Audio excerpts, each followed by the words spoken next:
Hello and welcome along. So the word bearers before Lorgar. Now I found the word bearers quite an interesting legion to look into. Actually, they're quite different in compared to a lot of the other legions in their early years. In that they were well, first of all, they were founded with a very specific purpose in mind from the get go.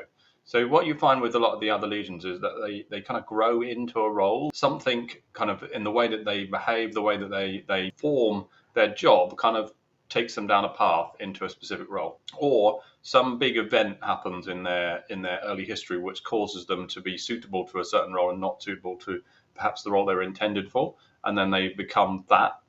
And that kind of stays with them, throughout their history. With the word bearers, is they have a very specific task from their founding, which is to essentially spread the imperial truth. They are literally the word bearers. Now that they don't get that name until later, until they're reunited with Lorgar, and he gives them that name. But the emperor calls them the Imperial Heralds, and that is very specifically because their job is to take the message of the imperial truth to the enemies of the Imperium and change them to believe in what the emperor wants them to believe. So I did a video not that long ago about the emperor's children before Fulgrim, and they kind of took on a role through accident, really, that as a where they took on a kind of a herald role, but their role was very much internal. So they took the word of the emperor from one commander to another commander. They took the word of the emperor to other military commanders and told them this is what the emperor wants you to do next, and they were trusted to take the word of the emperor. So they took on a role similar to a herald in that way. But the word bearers were known as the Imperial Heralds as their official title because their job was to take the word of the emperor in a more broad sense as in the entire imperial truth, the concept of basically a fully atheistic society where all superstition, all religion is wiped away, and the belief in the imperial truth is absolute. And their job was to take that to the outside world.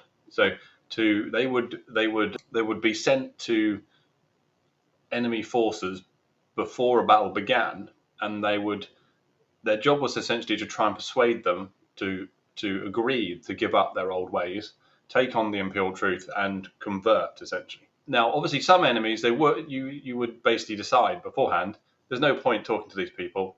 There's no way we're going to change them to what we believe. But if there was even a hope that you could, the emperor had this policy, particularly during the unification wars when he was trying to unite Earth or Terra, and he was giving people a chance to change their minds and say, okay, you can see the emperor's forces arrayed outside their fortress or whatever, waiting to attack before a battle, and then the emperor will give them this last chance. Okay, if you decide to now, you can give up. Throw away your old ideas of the world, any kind of belief in the supernatural, etc., and take on the imperial truth. And it's great. You can be one of us now. You're on the good guys' side. You can join us, and that's what the word bearer's job was to do. So if they were sent into a battle, it was probably likely that enemy was in some way plausible that they might switch sides. Essentially, they might come round to the emperor's way of thinking. Now, because you've got to remember, in the early days, there were very few Astartes of any of the legions, except for the Dark Angels, because they were created first and were much more of them. So there wouldn't have been that many word bearers. So if they decided the word bearers were going to be involved in an engagement, it was probably against someone that there was at least some hope that they might be able to be converted. And so what they would do is they would basically line up for battle, and one word bearer who was particularly zealous in his belief in the imperial truth, who would be clad in all black and with a skull mask and carrying the winged mace. So basically, what would become a chaplain in the future, would go forward to the enemy, walk up to the gate, and basically give them this ultimatum: convert or die. And usually they died. So, and what I mean by that is the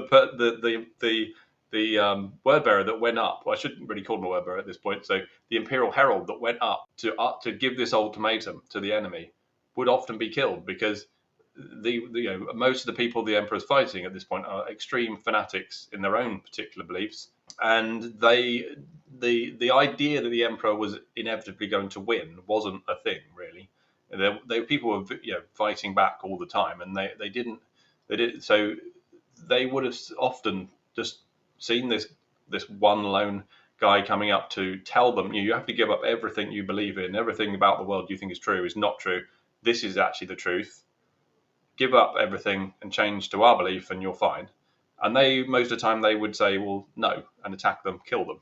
And so a lot of these, extremely loyal and devoted followers of the emperor were simply sent on a suicide mission, if you like, just because there was a tiny hope that they might be able to get a yes and save a big battle, and more importantly, get a group of people to come round to the emperor's side. Because the alternative was, if they didn't say yes, and you had to have this big battle, most of them were going to die, and that meant, obviously the emperor, we know that from the way the emperor behaves, he doesn't particularly care about the fact that he has to kill these people in a moral sense, but it's the fact that it's a waste of lives, a waste of humanity. He's trying to reunite humanity, you can't really, if you reunite humanity and it's 10 people left because you killed everybody else who disagreed with you, it's not worth much. So he wants to try and preserve as many humans as possible in his war. So if he can even if there's a very small remote chance that someone might come round to his way of thinking, with this last ultimatum, just before that big final battle that's going to happen for their civilization, their particular belief set, then it's worth it. And if that means sending one of his most loyal followers up to the gates on their own on a suicide mission, essentially, just for that chance, it's still worth it in his mind.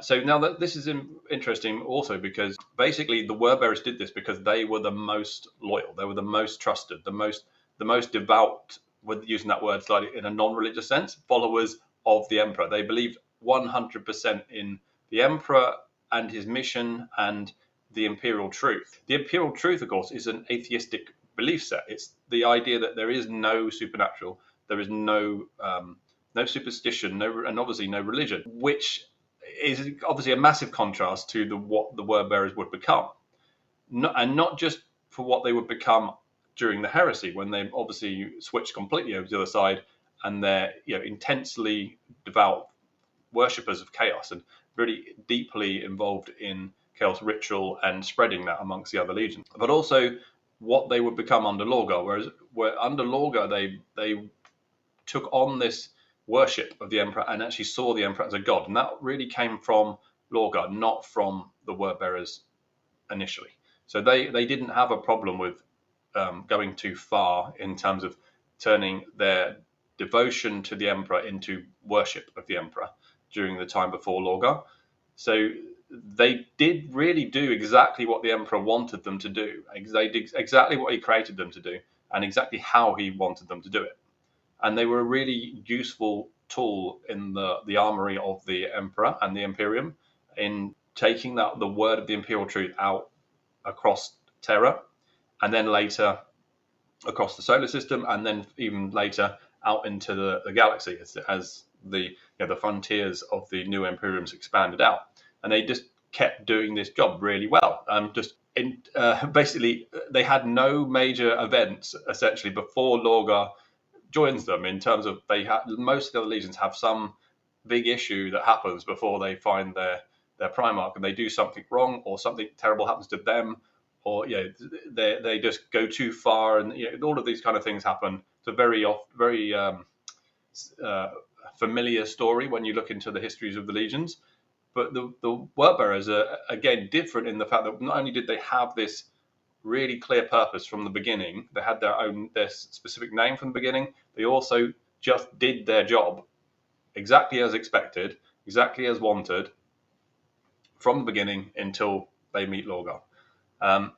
That's actually pretty impressive, actually, if you think about it. There's so many stories in the other legions of them going off the rails, or even if it's not their fault, something terrible happens to them, or nothing terrible happens to the word bearers. They just keep doing their job, growing, expanding, spreading the influence as they just get bigger, and as the Imperium gets bigger, and they just keep doing this job. And the other thing I felt was interesting about them was they weren't just like they would go into these enemy fortresses, cities, whatever it was, and as later, obviously, whole planet. And they wouldn't just destroy all knowledge. During this period, they would go through all of the accumulated knowledge of this civilization, and then they would divide it into two parts. They would say this bit's the true bits, the useful knowledge that's actually real based on science and experiment, and this is the superstition stuff. And then they would destroy all the superstition-based knowledge, and then they'd keep all the useful stuff.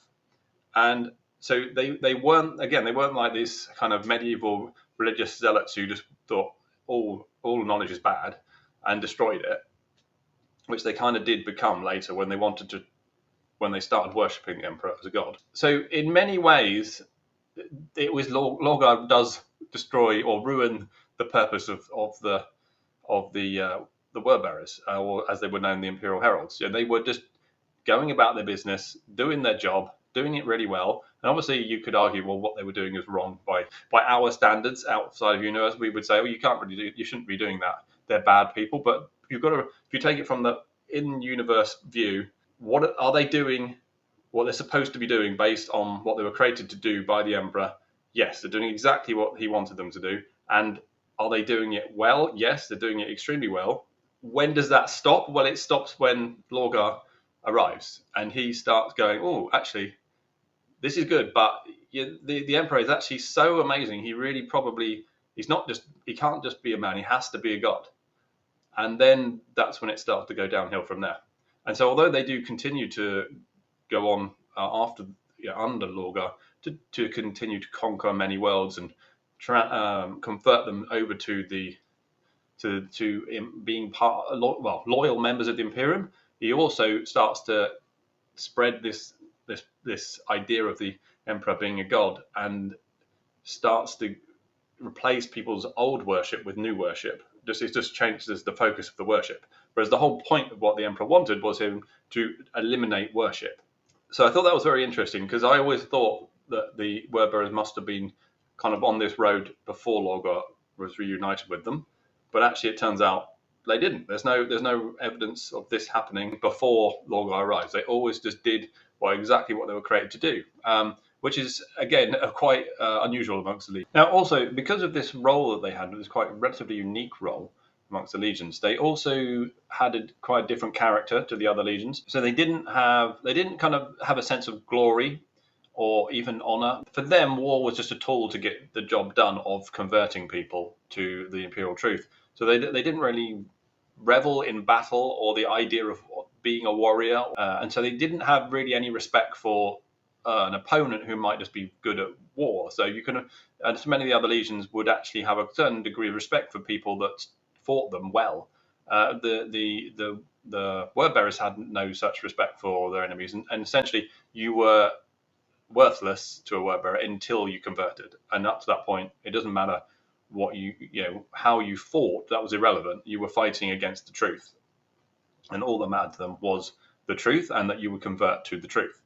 And they also had a distance from the other legions because of this, because they didn't really have this brotherly camaraderie that the other legions often formed with each other. They kind of kept to themselves.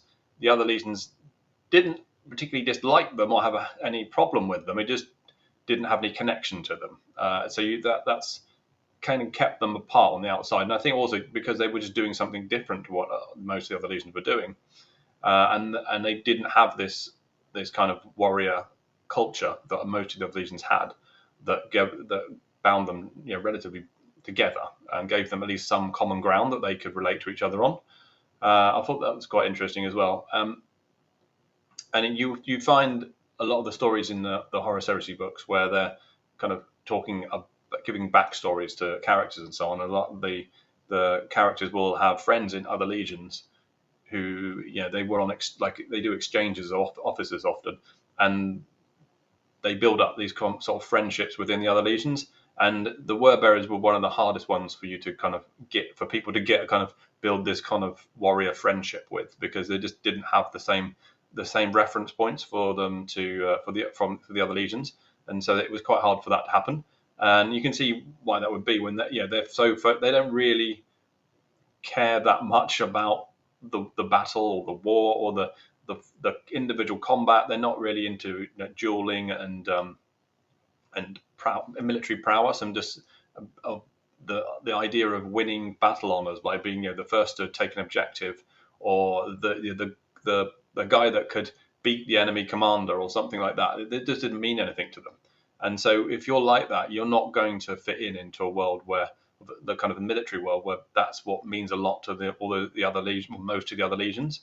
So it did keep them on the edge of things, and perhaps you could argue that in some ways led to further down the road where Lorgar is reunited with them, why they are easy to dismiss and easy to kind of dislike, and which kind of does grow amongst the legions, this kind of dismissal of them as not being very, very good, and not, I don't mean good morally, but effective, and because they're just not into the sort of warrior bravado and honor code and things like that most of the other legions are into. So you could see why that would build a barrier between them and the other legions. And once you get a Primarch like Lorgar reunited with them, who's quite different from the other Primarchs as well, who never considered himself to be a general, didn't like the idea of being a general like that. And this made it worse, basically. It made them even more different from the other legions and even more easy to just kind of dismiss and push away and just kind of say, okay, well, they're not like us. And so, yeah, I think perhaps that kind of is part of what leads them eventually to chaos, because of their kind of feeling of not being accepted, not being within, not being a full part of the Imperium. So there you go. So yeah, very interesting legion, quite different from the others. In many ways, not really soldiers. They are superhumans, obviously enhanced humans. They're Astartes, so they have far better skills and capabilities than a normal human. But it's not what they're really about. It's really about is just converting people to the imperial truth. That's their purpose, and it just so happens that one of the ways you can do that is by threatening people with death, and then if they don't agree, killing as many of them as necessary until they do. Sometimes that's all of them.